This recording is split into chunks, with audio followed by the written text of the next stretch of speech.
सबसे पहले हम बात करेंगे गवर्नमेंट इनिशिएटिव्स के बारे में। गवर्नमेंट इनिशिएटिव्स के बारे में पढ़ने से पहले कुछ फैक्ट्स दे रखे हैं, कुछ डेटा दे रखा है, उन फैक्ट्स को देख लेते हैं। देखो फैक्ट्स क्या कहते हैं। 2020 में जब पेंडेमिक ईयर था 2020 में, तब इंडिया में 25.5 billion real time online transactions हुए।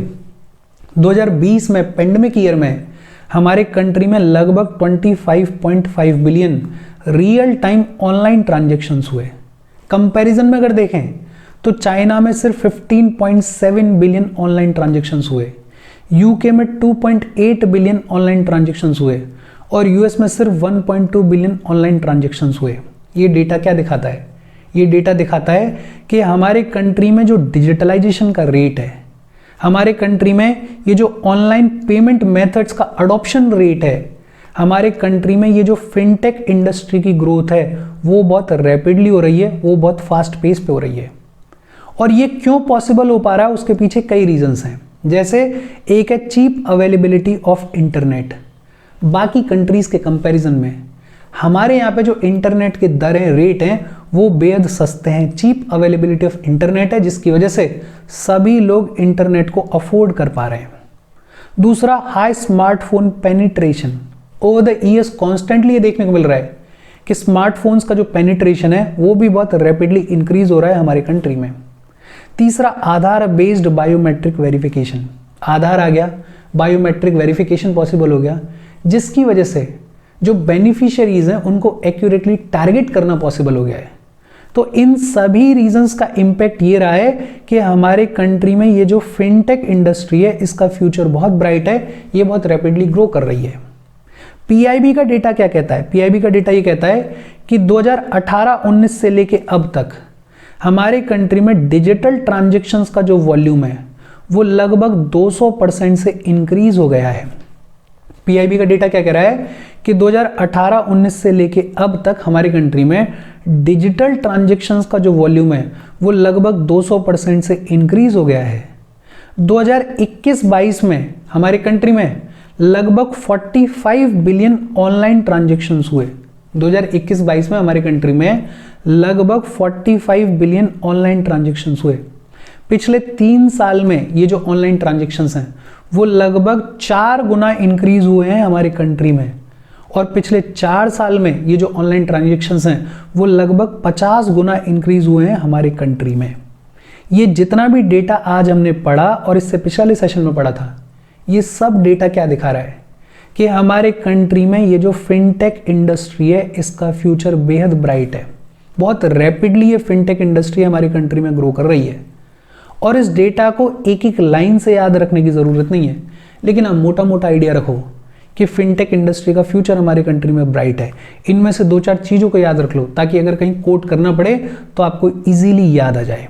अब एक सवाल ये आता है कि फिनटेक इंडस्ट्री का फ्यूचर ब्राइट है, बहुत रैपिडली ग्रो कर रही है, सरकार ने इसके लिए क्या किया है? सरकार ने क्या क्या इनिशिएटिव्स लिए हैं? देखो, सरकार ने बहुत सारे काम किए हैं। जैसे सरकार लेकर आई jam Trinity, Jan Dhan Aadhaar mobile Trinity. Jam Trinity को लॉन्च किया गया 2014 में, और आपको पता होगा कि ये दुनिया भर का one of the biggest financial inclusion initiative है। जैम ट्रिनिटी का ऑब्जेक्टिव क्या था कि ऐसे लोग जिन तक अभी भी बैंकिंग सर्विसेज नहीं पहुंची हैं उन तक बैंकिंग सर्विसेज को पहुंचाना, यूनिवर्सल बैंकिंग सर्विसेज को एंश्योर करना, ये ऑब्जेक्टिव था जैम ट्रिनिटी का। जनधन अकाउंट खोलो, आधार प्रोवाइड करो, मोबाइल प्रोवाइड करो, जैम ट्रिनिटी। और जैम ट्रिनिटी ने बड़ा खूबसूरत काम किया है फाइनेंशियल इंक्लूजन के फील्ड में। इंडिया स्टैक, इंडिया स्टैक क्या है? फिनटेक इंडस्ट्री में जितने भी इनोवेशंस हो रहे हैं, जितने भी प्रोडक्ट्स और सर्विसेज को लॉन्च किया जा रहा है, जितने भी फ्रेमवर्क्स हैं, उनका कलेक्शन है India stack. India stack is the collection of different technology products and frameworks. और ये जो कलेक्शन है इसको गवर्नमेंट्स यूज कर सकती हैं, बिजनेसेस यूज कर सकते हैं, स्टार्टअप्स यूज कर सकते हैं। सिंपल लाइन में अगर बोलें तो हमारी कंट्री में ये जो डिजिटल इंफ्रास्ट्रक्चर है, इससे रिलेटेड जो भी प्रोडक्ट्स एंड सर्विसेज हैं, जो भी फ्रेमवर्क्स हैं, उनको एक प्लेटफॉर्म पर लाया गया है जिसे बुलाया जाता है इंडिया स्टैक। और इस इंडिया स्टैक में बहुत सारे कंपोनेंट्स हैं जिनको अलग अलग अथॉरिटीज ओन करती हैं, मैनेज करती हैं। जैसे आधार है, आधार को ओन कौन करता है? UIDAI, आधार को कौन करता है? UIDAI। ई साइन आपने किया ही होगा, इसको मेंटेन कौन करता है? Ministry of communication. DigiLocker, इसके बारे में आपने सुना होगा, इसको कौन करता है? Ministry of electronics and information technology. UPI को कौन करता है? NPCI। अकाउंट एग्रीगेटर फ्रेमवर्क, इसको रेगुलेट कौन करता है? RBI रेगुलेट करता है। और इन सभी चीजों के बारे में ऑलरेडी हमने पढ़ा हुआ है। तो सरकार ने इनिशिएटिव्स के तौर पे जेम ट्रिनिटी को लाया, इंडिया स्टैक को लाया, फिर इसके अलावा central bank digital currency, India की अपनी सेंट्रल बैंक डिजिटल करेंसी है, जिसको अनाउंस किया गया यूनियन बजट 2022-23 में। सेंट्रल बैंक डिजिटल करेंसी का जो कॉन्सेप्ट नोट है उसको आरबीआई ने पब्लिश किया अक्टूबर 2022 में। इस सेंट्रल बैंक डिजिटल करेंसी के बारे में डिटेल में आगे चलते हुए पढ़ेंगे, लेकिन हाँ, डिजिटल फील्ड में भी, डिजिटल करेंसी के फील्ड में भी हमारी सरकार और हमारा सेंट्रल बैंक काम कर रहा है। फ्यूचर को भी देख रही है हमारी सरकार कि भाई फ्यूचर इस चीज में है तो इस पर भी काम किया जाए। Regulatory sandbox by RBI, IRDA, SEBI. Regulatory sandbox framework को आरबीआई ने रिलीज किया 2019 में। और ये जो रेगुलेटरी सैंडबॉक्स फ्रेमवर्क है, इसका ऑब्जेक्टिव क्या है? देखो, ये जो फिनटेक कंपनीज हैं, ये आए दिन नए नए प्रोडक्ट्स लेकर आती हैं, नए नए सर्विसेज लेकर आती हैं। अब ये जो प्रोडक्ट्स हैं, ये जो सर्विसेज हैं, इनको कहीं टेस्ट भी तो करना होगा, आम जनता पे तो कर नहीं सकते हैं। आप लेकर आ गए कोई इन्वेस्टमेंट के लिए प्रोडक्ट, आप लेकर आ गए कोई क्रेडिट के लिए सर्विस, आप लेकर आ गए कोई नई ऐप, अब उसको आपको टेस्ट करना है। आम जनता के बीच में आप टेस्ट नहीं कर सकते हो, क्या पता उसका कोई नेगेटिव साइड हो। तो एक कंट्रोल्ड एनवायरनमेंट प्रोवाइड करता है ये रेगुलेटरी सैंडबॉक्स फ्रेमवर्क, कि जितने भी फिनटेक कंपनीज हैं वो अगर कोई नया प्रोडक्ट या सर्विस लेकर आ रहे हैं तो उसको कंट्रोल्ड एनवायरनमेंट में टेस्ट किया जाए, उसके लिए काम करता है ये रेगुलेटरी सैंडबॉक्स फ्रेमवर्क, जिसको आरबीआई ने रिलीज किया 2019 में। इनिशियली ये जो रेगुलेटरी सैंडबॉक्स फ्रेमवर्क है, इसको 4 थीम्स पे लॉन्च किया गया। सबसे पहली थीम थी रिटेल पेमेंट्स, कि रिटेल पेमेंट्स के फील्ड में जो भी प्रोडक्ट्स हैं, जो भी सर्विसेज हैं, जो भी इनोवेशंस आप कर रहे हो, फिनटेक कंपनीज कर रही हैं, उनको कंट्रोल्ड एनवायरनमेंट में टेस्ट किया जाएगा, लेकर आओ। दूसरी थीम थी क्रॉस बॉर्डर पेमेंट्स, और ये अपने आप में बड़ी थीम थी, बिकॉज क्रॉस बॉर्डर पेमेंट्स में खतरे भी बहुत सारे रहते हैं, रिस्क भी बहुत सारा रहता है। तो दूसरी थीम थी क्रॉस बॉर्डर पेमेंट्स। फिर MSME लैंडिंग, तीसरी थीम थी कि MSME लैंडिंग में क्या इनोवेशंस किए जा सकते हैं, क्या प्रोडक्ट्स लाई जा सकते हैं, क्या सर्विसेज लाई जा सकती हैं, कैसे चीज़ों को और बेहतर किया जा सकता है, उसको लेकर आओ। चौथी थीम थी प्रिवेंशन ऑफ फाइनेंशियल फ्रॉड्स, और ये भी अपने आप में इंपॉर्टेंट थी। और जो 5th थीम 2022 में अनाउंस की गई वो थी न्यूट्रल, कि फिनटेक इंडस्ट्री में कोई भी इनोवेशन लाने के लिए आप कोई भी प्रोडक्ट, कोई भी सर्विस लेकर आ रहे हो तो हम उसको टेस्ट करने के लिए आपको कंट्रोल्ड एनवायरनमेंट प्रोवाइड करेंगे। तो रेगुलेटरी सैंडबॉक्स फ्रेमवर्क किसने रिलीज किया? आरबीआई ने रिलीज किया। कब रिलीज किया? 2019 में रिलीज किया। और ये जो रेगुलेटरी सैंडबॉक्स फ्रेमवर्क है, ये क्या करता है? ये फिनटेक कंपनीज को, जो कि नए प्रोडक्ट्स लेकर आ रही हैं, जो कि नई सर्विसेज लेकर आ रही हैं, उनको एक कंट्रोल्ड एनवायरनमेंट प्रोवाइड करता है इन प्रोडक्ट्स को, इन सर्विसेज को टेस्ट करने के लिए। आरबीआई ने इनफैक्ट स्टैंडर्ड ऑपरेटिंग प्रोसीजर को भी इंप्लीमेंट किया है, को इश्यू किया है for inter operable regulatory sandbox. बहुत सारे फिनटेक प्रोडक्ट्स और सर्विसेज ऐसे भी तो हैं जो कि एक से ज्यादा रेगुलेटरीज के एम्बिट में आते हैं, उनके निगरानी में आते हैं। जैसे आरबीआई के में भी हैं, कुछ ऐसे भी हैं जो IRDA के में भी हैं, कुछ ऐसे भी हैं जो कि आरबीआई, IRDA और सेबी तीनों के में हैं। तो ऐसे प्रोडक्ट्स और ऐसे सर्विसेज के लिए भी आरबीआई ने स्टैंडर्ड ऑपरेटिंग प्रोसीजर्स को इश्यू किया है, ताकि उनको भी ठीक से टेस्ट किया जा सके। इसके अलावा account aggregator framework, account aggregator framework के बारे में ऑलरेडी हमने पढ़ा हुआ है।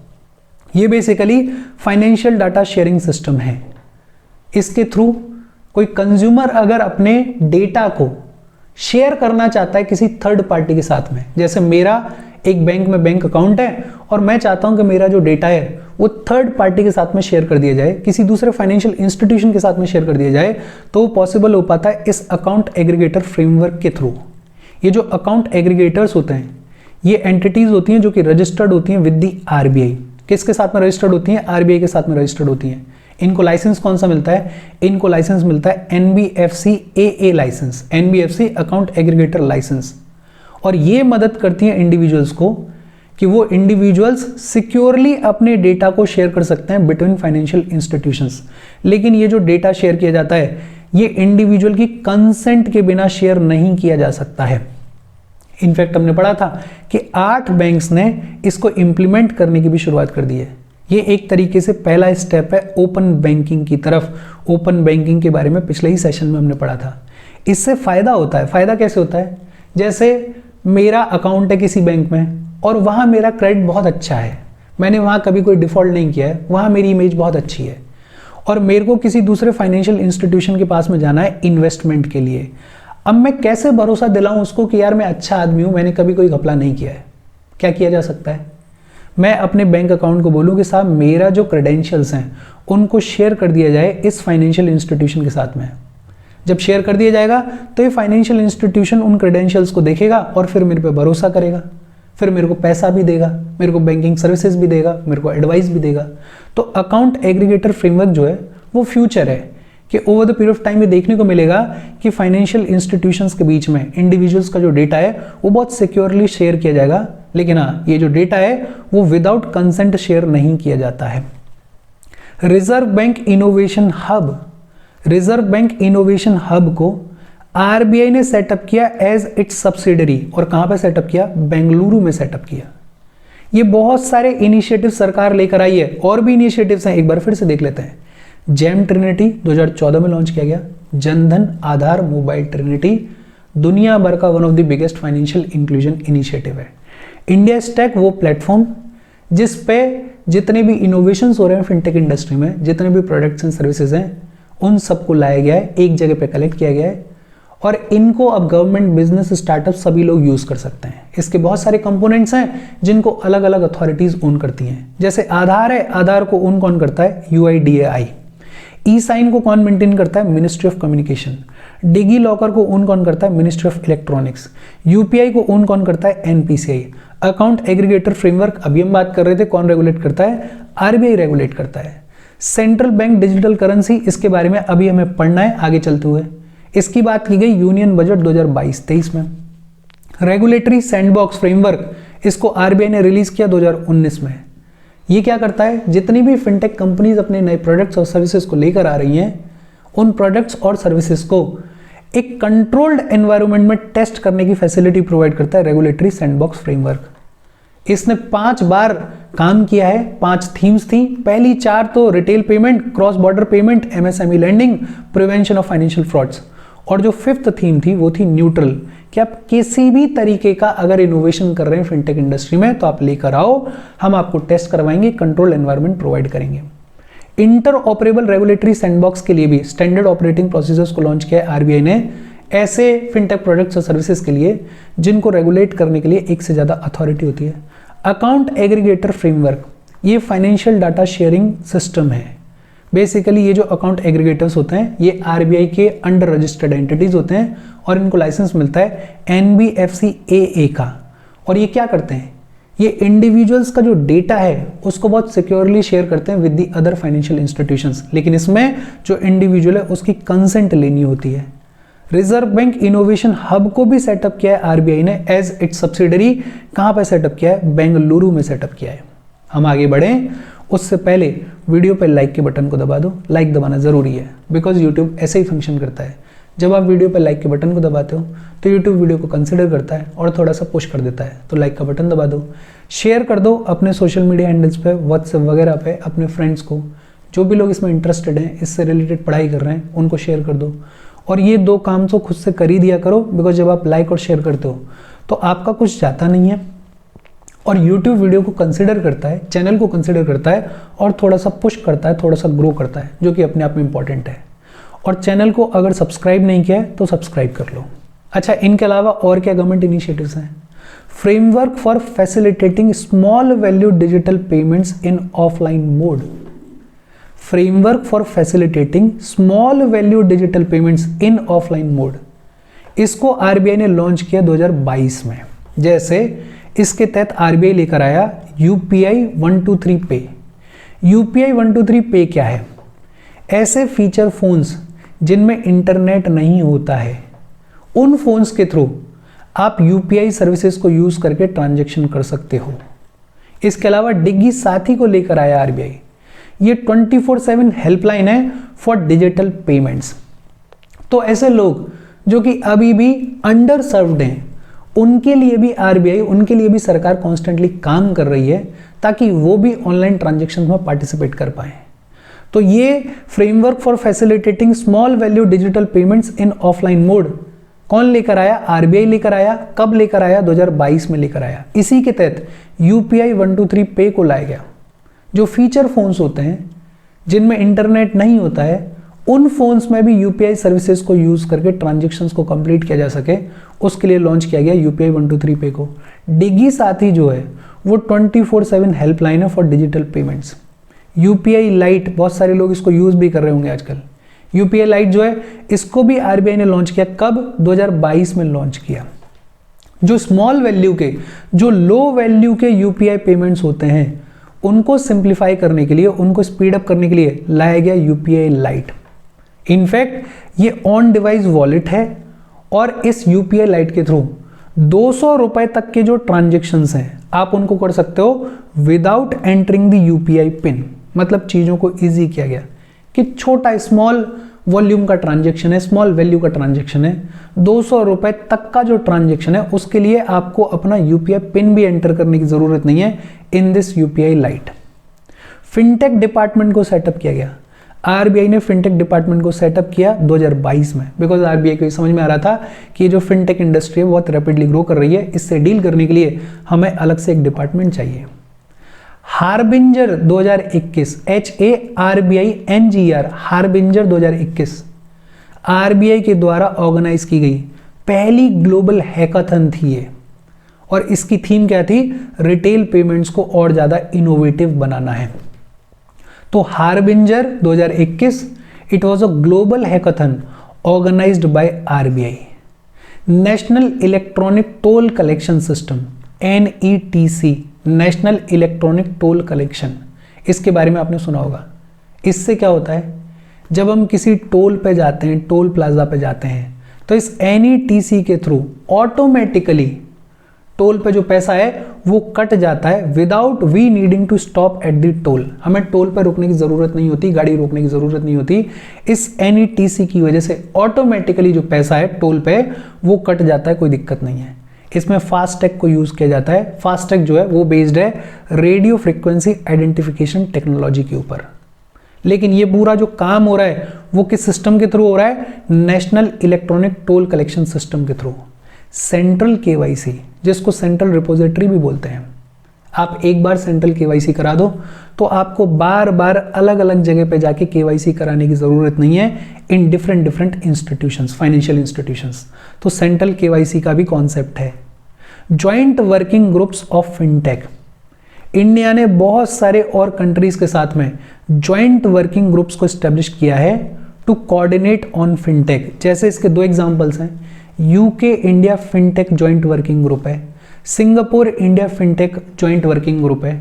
तो इंडिया, हमारी कंट्री, और बहुत सारी कंट्रीज के साथ में मिलकर कोऑर्डिनेट कर रही है, काम कर रही है, ताकि ये जो फिनटेक इंडस्ट्री है इसमें जो भी इनोवेशंस हैं उनको अपडेटेड रखा जा सके, उनकी जानकारी हमें मिलती रहे और हमारी जानकारी हम उन लोगों को प्रोवाइड कर सकें। देखो यहां तक तो हमने रिवाइज कर लिया, एक बार फिर से इसको देख लेते हैं। Framework for facilitating small value digital payments in offline mode. एक चीज और बोल दूं मैं कि ये सारी चीजें एक साथ लिखी हुई हैं। अब ये सारी की सारी चीजें पूछी नहीं जाएंगी, लेकिन आपको पता होना चाहिए। ऐसा ब्लैंक बिल्कुल नहीं होने चाहिए आप कि कोई पूछ ले कि यार क्या हुआ, बिल्कुल ही ब्लैंक हो। इन सभी चीजों में से अगर आप 5, 7, 8 चीज भी याद रख लोगे तो आपका आंसर कंप्लीट हो जाएगा। पढ़ना इसलिए इंपॉर्टेंट है कि आप एकदम से ब्लैंक ना रहो। तो एडवाइस वही है कि शॉर्ट नोट्स बनाना, जितना हो सके उतने शॉर्ट नोट्स बनाना, बिकॉज ये करंट वाली चीज नहीं है, ऐसी चीज नहीं है कि एकदम से पूछ ली जाएगी। लेकिन हाँ, शॉर्ट नोट्स होंगे और आपसे किसी ने पूछ लिया कि नेशनल इलेक्ट्रॉनिक टोल कलेक्शन क्या है, NETC क्या है, तो आपको आइडिया तो होगा कि क्या होता है। या किसी ने पूछ लिया कि हार्बिंजर 2021 क्या है, तो आपको आइडिया तो होगा तो क्या है। तो शॉर्ट नोट्स बनाना और उनको 2-4 बार रिवाइज करना, ये चीजें ऑटोमेटिकली दिमाग में बैठ जाएंगी। अच्छा, framework for facilitating small value digital payments in offline mode, RBI ने इसको शुरू किया। कब शुरू किया? 2022 में शुरू किया। इसके तहत यूपीआई 123 पे को लॉन्च किया गया। जो नॉन इंटरनेट यूजर्स होते हैं वो भी यूपीआई सर्विसेज का फायदा उठा पाएं, उसके लिए यूपीआई 123 पे को लाया गया। डिगी साथी क्या है? 24/7 हेल्पलाइन है for digital payments. UPI light को लाया गया। कौन लेकर आया? आरबीआई लेकर आया। कब लेकर आया? 2022 में लेकर आया। स्मॉल वैल्यू के जो ट्रांजेक्शन्स होते हैं उनको स्पीड अप करने के लिए, जो यूपीआई पेमेंट्स होते हैं उनको सिंप्लीफाई करने के लिए लाएगा यूपीआई लाइट को। इनफैक्ट यूपीआई लाइट में 200 रुपए तक के जो ट्रांजेक्शन्स होते हैं वो यूपीआई पिन को एंटर करे बिना भी किए जा सकते हैं। आरबीआई ने फिनटेक डिपार्टमेंट को सेटअप किया। कब सेटअप किया? 2022 में सेटअप किया। हार्बिंजर 2021 को ऑर्गेनाइज किया गया। HARBINGER हार्बिंजर 2021 आरबीआई के द्वारा ऑर्गेनाइज की गई पहली ग्लोबल हैकाथन थी ये। और थीम क्या थी? रिटेल पेमेंट्स को और ज़्यादा इनोवेटिव बनाना है। ये जो हम टोल प्लाजा पे जाते हैं और हमारी गाड़ी हमें रोकने की ज़रूरत नहीं होती, ऑटोमेटिकली फास्टैग के थ्रू पैसा कट जाता है। ये किस सिस्टम पे काम करता है? National electronic toll collection system के ऊपर। सेंट्रल केवाईसी की फैसिलिटी भी है। सेंट्रल केवाईसी अगर आपने करवाई हुई है तो अलग अलग फाइनेंशियल इंस्टीट्यूशंस में जाके आपको बार बार केवाईसी करवाने की ज़रूरत नहीं है। हमारी सरकार जो है वो अदर कंट्रीज के साथ में जॉइंट वर्किंग ग्रुप्स को भी फॉर्म कर रही है ऑन फिनटेक, जैसे यूके के साथ में है, जैसे सिंगापुर के साथ में है। इसके अलावा framework for fintech entity in IFSC international financial services centres authority के अंदर फ्रेमवर्क को स्टैब्लिश किया गया है फिनटेक एंटिटीज के लिए। और ये क्यों स्टैब्लिश किया गया है? ताकि वर्ल्ड क्लास एस्टेब्लिशमेंट को बूस्ट किया जा सके, एक फिनटेक हब क्रिएट किया जा सके एट गिफ्ट सिटी गुजरात। तो गिफ्ट सिटी गुजरात में फिनटेक हब क्रिएट किया जा सके जिसमें वर्ल्ड क्लास फैसिलिटीज हों, उसके लिए भी फ्रेमवर्क इशू किया गया है। डिजिटल बैंकिंग यूनिट्स क्या है? 75 डिजिटल बैंकिंग यूनिट्स को लॉन्च किया गया हमारे कंट्री के 75 डिस्ट्रिक्ट्स में to celebrate 75 years of our independence. हमारे 75 साल के इंडिपेंडेंस को सेलिब्रेट करने के लिए 75 डिस्ट्रिक्ट्स में 75 डिजिटल बैंकिंग यूनिट्स को लॉन्च किया गया। और ये तो नाम से ही समझ में आ रहा होगा कि डिजिटल बैंकिंग हमारे कंट्री के हर एक कोने में पहुंचे, उसको इंश्योर करने के लिए डिजिटल बैंकिंग यूनिट्स को लॉन्च किया गया। 11 public sector banks, 12 private sector banks और एक स्मॉल फाइनेंस बैंक इसमें पार्टिसिपेट कर रहे हैं। और आज की डेट में हमारे कंट्री में 84 डिजिटल बैंकिंग यूनिट्स हैं। तो ये थोड़ा सा इंपॉर्टेंट है, काम आ सकता है, इसको याद रखना। डिजिटल बैंकिंग यूनिट्स 75 साल इंडिपेंडेंस के सेलिब्रेट करने के लिए 75 डिस्ट्रिक्ट्स में 75 डिजिटल बैंकिंग यूनिट्स को लॉन्च किया गया ताकि कंट्री के हर एक कॉर्नर में डिजिटल बैंकिंग को पहुंचाया जा सके। इसमें 11 public sector banks, 12 private sector banks और एक स्मॉल फाइनेंस बैंक पार्टिसिपेट कर रहे हैं। आज की डेट में हमारे कंट्री में 84 डिजिटल बैंकिंग यूनिट्स हैं। फिनक्लूवेशन क्या है? इसको इंडिया पोस्ट पेमेंट बैंक ने लॉन्च किया। इंडिया पोस्ट पेमेंट्स बैंक जो कि 100% ओन्ड एंटिटी है डिपार्टमेंट ऑफ पोस्ट की। और ये फिनक्लूवेशन है क्या? It is a permanent platform to co create inclusive financial solutions with the participating startups. ये स्टार्टअप्स के साथ में काम करता है फाइनेंशियल सॉल्यूशंस को निकालने के लिए। फिनक्लूवेशन किसने लॉन्च किया है? इंडिया पोस्ट पेमेंट्स बैंक ने। Fintech open month, NITI Aayog ने फिनटेक ओपन मंथ को ऑर्गेनाइज किया। और इस फिनटेक ओपन मंथ में जितने भी कंसर्न रेगुलेटर्स हैं, प्रोफेशनल्स हैं, इंडस्ट्री लीडर्स हैं, फिनटेक इंडस्ट्री वाले लीडर्स, जितने भी स्टार्टअप कम्युनिटी के लोग हैं, उन सबको इनवाइट किया गया और उनसे पूछा गया कि बताओ फिनटेक इंडस्ट्री में और क्या इनोवेशंस लाए जा सकते हैं और क्या इंप्रूवमेंट्स किए जा सकते हैं। Tamil Nadu launch the fintech city and tower project in 2023 में तमिलनाडु ने fintech city and tower project को लॉन्च किया ताकि स्टेट में जो फिनटेक पोटेंशियल है और फिनटेक इंडस्ट्री में जो जॉब पोटेंशियल है, जॉब अपॉर्चुनिटीज हैं, उनको हार्नेस किया जा सके। तो तमिलनाडु को भी आप याद रख सकते हो। अभी 2024 में खूब न्यूज में रहा, ग्लोबल फिनटेक फेस्ट ऑर्गेनाइज किया गया। ग्लोबल फिनटेक फेस्ट 2024 में ऑर्गेनाइज किया गया। कहाँ पे ऑर्गेनाइज किया गया? जियो कन्वेंशन मुंबई में ऑर्गेनाइज किया गया। और इसमें भी वेरियस रेगुलेटर्स को, प्रोफेशनल्स को, स्टार्टअप कम्युनिटी के लोगों को, इंडस्ट्रियल लीडर्स को इन्वाइट किया गया ताकि फिनटेक इंडस्ट्री में और इंप्रूवमेंट्स किए जा सकें। देखो एक बार फिर से देख लेते हैं। एक तो framework for fintech entity in IFSC, fintech hub establish किया जाए गिफ्ट सिटी गुजरात में जो कि वर्ल्ड क्लास हो, उसके लिए फ्रेमवर्क को इश्यू किया गया। डिजिटल बैंकिंग यूनिट्स को सेटअप किया गया, 75 डिस्ट्रिक्ट्स में 75 डिजिटल बैंकिंग यूनिट्स को सेटअप किया गया ताकि हमारे कंट्री के हर एक कॉर्नर में डिजिटल बैंकिंग को पहुंचाया जा सके। आज की डेट में 84 डिजिटल बैंकिंग यूनिट्स हमारे कंट्री में, इसमें 11 public sector banks, 12 private sector banks और एक स्मॉल फाइनेंस बैंक पार्टिसिपेट कर रहा है। फिनक्ल्यूएशन इंडिया पोस्ट पेमेंट बैंक ने इसको लॉन्च किया जो कि 100% ओन्ड एंटिटी है डिपार्टमेंट ऑफ पोस्ट की, और ये काम करता है स्टार्टअप्स के साथ में मिलके फाइनेंशियल सॉल्यूशंस निकालने के लिए। नीति आयोग ने फिनटेक ओपन मंथ को ऑर्गेनाइज किया, वेरियस रेगुलेटर्स को, इंडस्ट्रियल लीडर्स को, स्टार्टअप कम्युनिटी को बुलाया और पूछा, डिस्कस किया कि बताओ भैया फिनटेक इंडस्ट्री में और क्या इनोवेशंस किए जा सकते हैं।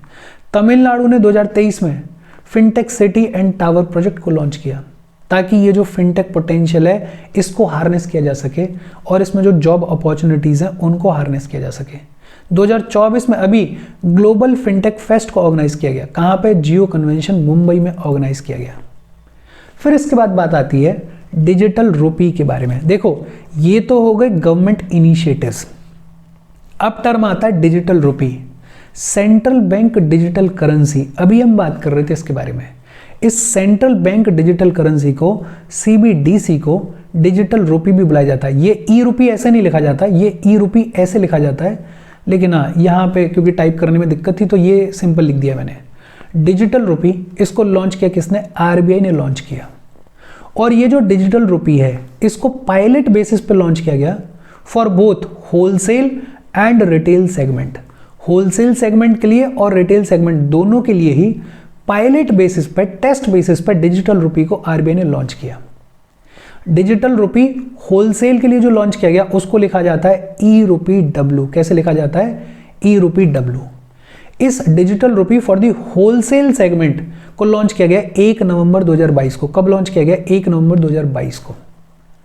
और ये जो होलसेल सेगमेंट का डिजिटल रुपी है इसको लिमिटेड तौर पे यूज किया जाता है in the secondary market for transactions in government securities. Secondary market में जो गवर्नमेंट सिक्योरिटीज को खरीदा और बेचा जा रहा है उसके ट्रांजेक्शन के लिए इस डिजिटल रुपी को यूज किया जा सकता है इन दी होलसेल सेगमेंट।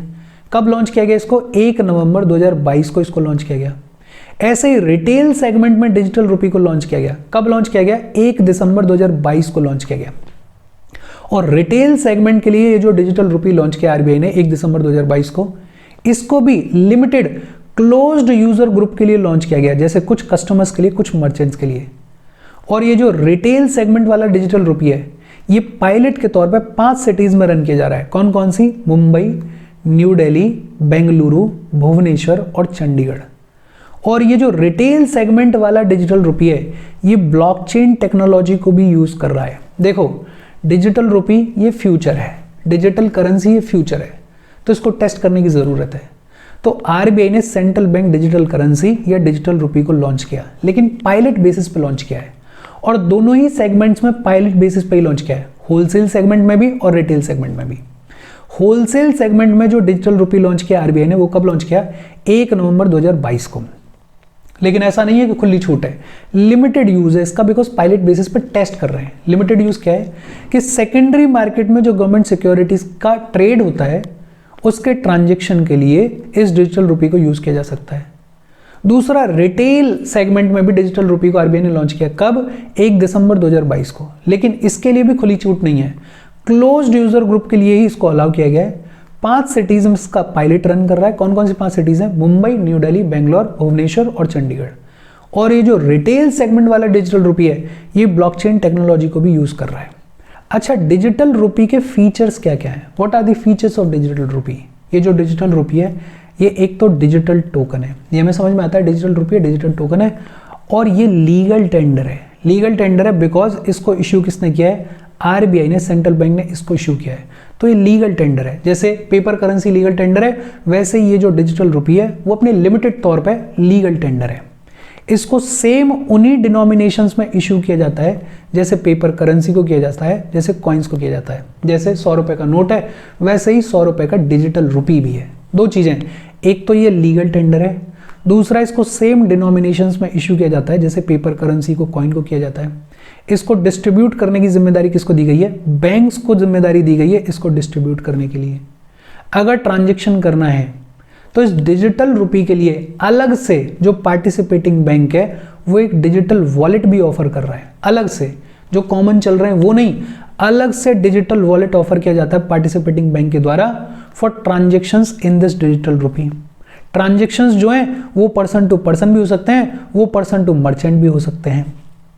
ये जो सेंट्रल बैंक डिजिटल करेंसी है ये फंजिबल लीगल टेंडर है। फंजिबल लीगल टेंडर है, इसका मतलब क्या है कि इसको अदर फॉर्म्स ऑफ करेंसी में भी कन्वर्ट किया जा सकता है। जैसे अगर आप अपने डिजिटल रुपी के अमाउंट को बैंक डिपॉजिट में कन्वर्ट करवाना चाहते हो तो करवा सकते हो, कोई दिक्कत वाली बात नहीं है। लेकिन हाँ, जैसे कैश के ऊपर इंटरेस्ट मिलता है वैसे डिजिटल रुपी के ऊपर आपको इंटरेस्ट नहीं मिलेगा। डिजिटल रुपी को इश्यू आरबीआई करता है, लेकिन आरबीआई इशू करता है on behalf of government of India और ये लाइबिलिटी है आरबीआई की। एक सेपरेट ई रुपी वॉलेट जो है उसको भी तैयार किया जा रहा है ताकि ये जो डिजिटल रुपी है उसको अलग से स्टोर करने के लिए एक सिस्टम हो। देखो फीचर्स इंपॉर्टेंट है। फीचर्स क्या है? सबसे इंपॉर्टेंट कि एक तो ये लीगल टेंडर है। क्या है? लीगल टेंडर है। दूसरा इंपॉर्टेंट चीज क्या है कि इसको सेम डिनोमिनेशन में इशू किया जाता है जैसे पेपर करेंसी को और कॉइन को किया जाता है। इसको डिस्ट्रीब्यूट करने की जिम्मेदारी किसको दी गई है? बैंक्स को दी गई है। इसके लिए जो भी पार्टिसिपेटिंग बैंक है वो अलग से एक डिजिटल वॉलेट भी प्रोवाइड करता है। ट्रांजेक्शंस जो हैं वो पर्सन टू पर्सन भी हो सकते हैं, वो पर्सन टू मर्चेंट भी हो सकते हैं। बेहद इंपॉर्टेंट चीज, ये फंजिबल लीगल टेंडर है। फंजिबल लीगल टेंडर है, इसका मतलब क्या है कि इसको अदर फॉर्म ऑफ करेंसी में भी कन्वर्ट किया जा सकता है, कोई दिक्कत वाली बात नहीं है। इशू कौन करता है? आरबीआई इशू करता है on behalf of government of India. ये फीचर्स हैं और इन फीचर्स को दिमाग में रखना, बिकॉज डिजिटल रुपी क्या होता है वो तो आपको समझ में आता है, लेकिन इसके फीचर्स में ऊपर नीचे हो सकती हैं चीज़ें, तो फीचर्स को बहुत ढंग से याद रखना। अब सवाल आता है कि इंडिया में जो फिनटेक सेक्टर है उसके सामने क्या क्या चैलेंजेस हैं और क्या रिस्क एसोसिएटेड है। सबसे बड़ा चैलेंज रेगुलेट करना। नई नई फिनटेक टेक्नोलॉजीज को डेवलप किया जा रहा है, हर रोज नई टेक्नोलॉजी आ रही है, हर रोज कोई नया प्रोडक्ट आ रहा है, हर रोज कोई नई सर्विस आ रही है, हर रोज किसी नए ऐप को लॉन्च किया जा रहा है। इसको रेगुलेट करना, प्रॉपरली रेगुलेट करना अथॉरिटीज के लिए अपने आप में बड़ा चैलेंज है। और जब इतने सारे इनोवेशंस होंगे तो बहुत सारे इलीगल लैंडिंग ऐप्स को भी लाया जाएगा। क्रिप्टो करेंसी, क्रिप्टो लैंडिंग अपने आप में बेहद खतरनाक है बिकॉज अनरेगुलेटेड है। अनरेगुलेटेड एंटिटीज आ रही हैं नई नई लैंडिंग के फील्ड में, बहुत सारे अनरिपोर्टेड प्रोडक्ट्स आ रहे हैं। इन सबको मैनेज करना, इन सबको रेगुलेट करना, इन सब के ऊपर निगरानी रखना वाकई में अथॉरिटीज के लिए अपने आप में बड़ा चैलेंज है। फिर साइबर सिक्योरिटी थ्रेट्स हैं, डाटा प्राइवेसी के थ्रेट्स हैं, डेटा को बिना कंसेंट के साथ बिटवीन इंस्टीट्यूशंस मूव कर दिया जाता है। जैसे इसका सबसे छोटा सा एग्जांपल, आपका फोन नंबर आपने कहीं रजिस्टर किया होगा लेकिन अब वो दुनिया भर में फैला हुआ है, हर कोई कॉल कर रहा है आपको, हर कंपनी आपको कॉल कर रही है, हर कंपनी अपना प्रोडक्ट अपना बेचने की कोशिश कर रही है, ये जितने चुनाव लड़े जा रहे हैं ये लोग भी कॉल कर रहे हैं, ये डेटा ट्रांसफर हुआ ना, तो ये साइबर सिक्योरिटी थ्रेट है, डेटा प्राइवेसी का थ्रेट है। साइबर फ्रॉड्स एक बहुत बड़ा थ्रेट है जब डिजिटल फील्ड में हम जाते हैं, और इसकी वजह से मनी लॉन्ड्रिंग का रिस्क भी बढ़ता जा रहा है, टेररिज्म फाइनेंसिंग का रिस्क भी बढ़ता जा रहा है, अदर क्रिमिनल एक्टिविटीज में भी पैसे का लेन देन जो वो अनरेगुलेटेड हो गया है। खासकर ये जो क्रिप्टो है, अब पता ही नहीं चलता कि कहाँ से पैसा किसको पहुंचा दिया गया और कहाँ किसने कैसे इसको कैश में कन्वर्ट कर लिया।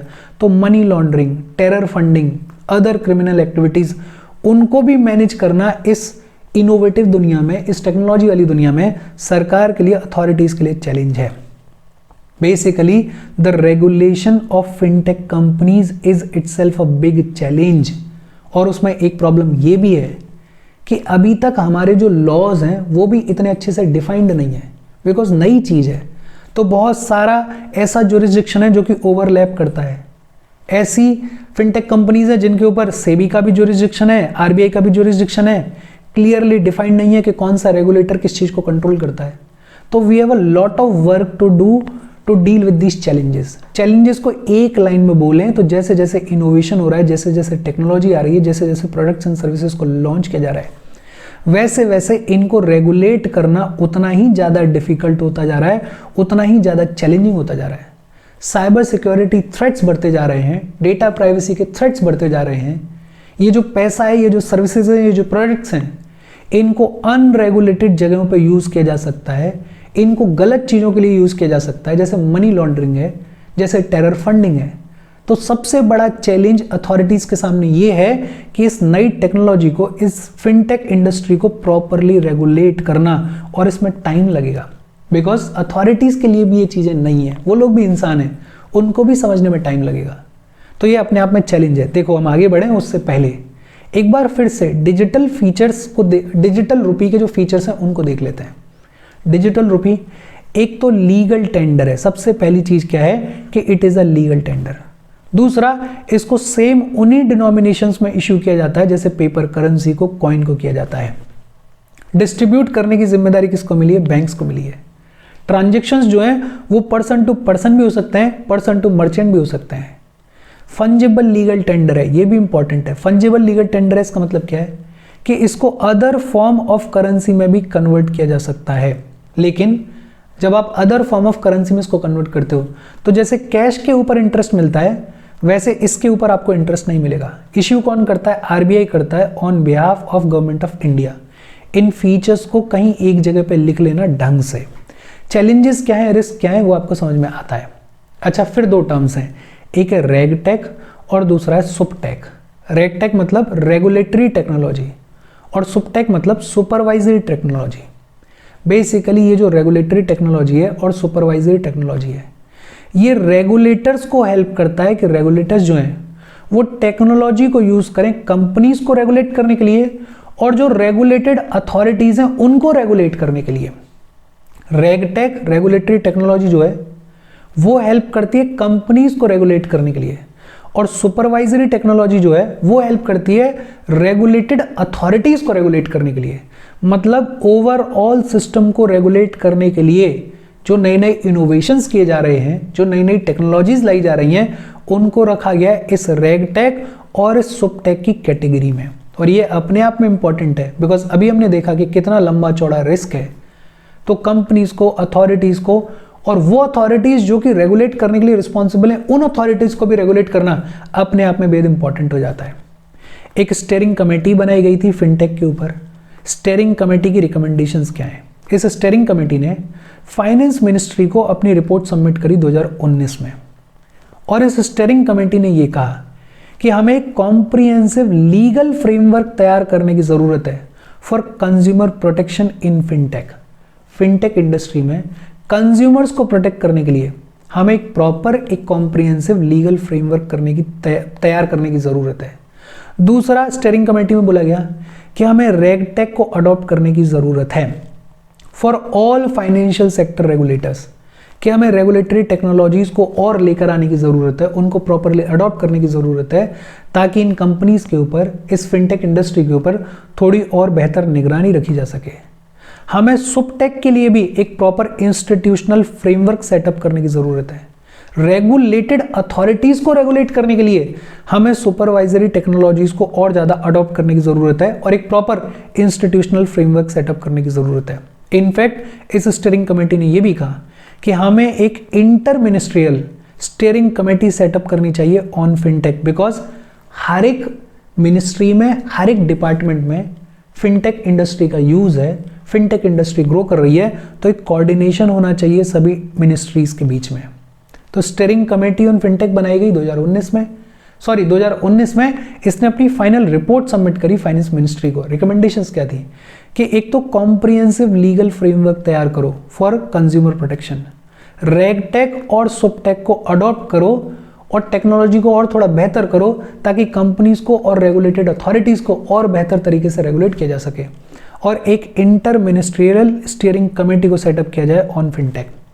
ये जो स्टीयरिंग कमेटी है, इसने बोला कि फिनटेक इनोवेशंस का बड़ा पॉजिटिव इम्पैक्ट है एग्रीकल्चर के ऊपर, एमएसएमईज के ऊपर, बिकॉज एग्रीकल्चर में इन्वेस्टमेंट, एमएसएमईज में इन्वेस्टमेंट, एग्रीकल्चर में लैंडिंग, एमएसएमईज में लैंडिंग, इन सब में बड़ा इंपॉर्टेंट रोल प्ले किया है, बड़ा सिग्निफिकेंट रोल प्ले किया है इस फिनटेक टेक्नोलॉजी ने। इसके आने की वजह से अब एग्रीकल्चर के लिए लोन, एमएसएमईज के लिए लोन, उनको एनालाइज करना, उनको स्टडी करना बेहद ईजी हो गया है। और दूसरा रिकमेंडेशन ये दी कि हमें मॉडर्नाइजेशन ऑफ लैंड रिकॉर्ड्स के ऊपर भी फोकस करने की ज़रूरत है। हमारे एग्रीकल्चर में लैंड रिकॉर्ड्स का modernisation one of the biggest problems है। अगर आप ज्योग्राफी को पढ़ते हो तो आपको ये समझ में आता होगा। तो मॉडर्नाइजेशन ऑफ लैंड रिकॉर्ड्स, इसके ऊपर हमें और ज़्यादा फोकस करने की ज़रूरत है। और अब इस चैप्टर का एंड, वे फॉरवर्ड क्या है, रोड अहेड क्या है। देखो, ये तो हमें समझ में आ रहा है कि टेक्नोलॉजी जो है वो कॉन्स्टेंटली एडवांस कर रही है, वो कॉन्स्टेंटली डेवलप कर रही है, वो कॉन्स्टेंटली हर रोज चेंज हो रही है। और जिस पेस पे, जिस रेट पे टेक्नोलॉजी एडवांस कर रही है, उसी पेस पे, उसी रेट पे, उसी इक्वल अटेंशन के साथ हमारी सरकार को, हमारी अथॉरिटीज़ को गवर्नेंस के ऊपर ध्यान देना होगा, इसके कंडक्ट इश्यूज के ऊपर ध्यान देना होगा, इसको रेगुलेट करने के लिए कॉन्स्टेंटली हमारी अथॉरिटीज़ को खुद को अपडेट करना पड़ेगा, खुद को ऐसी चीज़ें लानी पड़ेंगी ताकि इस टेक्नोलॉजिकल एडवांसमेंट को चेक में रखा जा सके। अथॉरिटीज़ को ये इंश्योर करना पड़ेगा कि कस्टमर प्रोटेक्शन को इंश्योर किया जा सके, बेटर साइबर सिक्योरिटी प्रोवाइड की जा सके, फाइनेंशियल इंटीग्रिटी को मेंटेन किया जा सके, स्ट्रॉन्ग डेटा प्रोटेक्शन प्रोवाइड की जा सके सभी लोगों के लिए, सभी कंज्यूमर्स के लिए।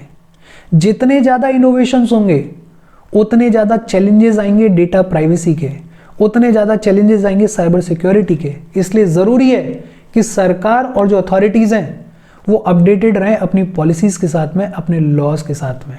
हमें कोशिश ये करनी चाहिए कि हमें फिनटेक इंडस्ट्री को डेवलप करना है, हमें टेक्नोलॉजिकल एडवांसमेंट करना है, लेकिन एक सस्टेनेबल फाइनेंशियल वर्ल्ड हम बनाएं जिसमें ह्यूमन सेंट्रिक डेवलपमेंट हो, लोगों का नुकसान ना हो, लोगों को साथ में कोई धोखा ना हो, ह्यूमन सेंट्रिक एडवांसमेंट हो। ह्यूमन सेंट्रिक अप्रोच को हमें अडॉप्ट करते हुए फाइनेंशियल सेक्टर में डेवलपमेंट करने की ज़रूरत है। और ये वे फॉरवर्ड ऐसा है कि आप इसे खुद से लिख सकते हो, खुद से ही आपको लिखना चाहिए। और इसके साथ ये चैप्टर खत्म हो गया। साथ के साथ हमने रिवाइज किया है, डिफिकल्ट था नहीं, लेकिन कंटेंट बहुत सारा था। इस पूरे चैप्टर के लिए एडवाइस ये है कि एक पेज में, 1-1.5 पेज में इस पूरे चैप्टर को समअप करो, छोटा छोटा लिख के शॉर्ट नोट्स बनाओ, रिवाइज करो। 2-4 बार रिवाइज करोगे ये चीज़ें दिमाग में बैठ जाएंगी। कोई डाउट हो कमेंट करके पूछ लेना। Thank you very much.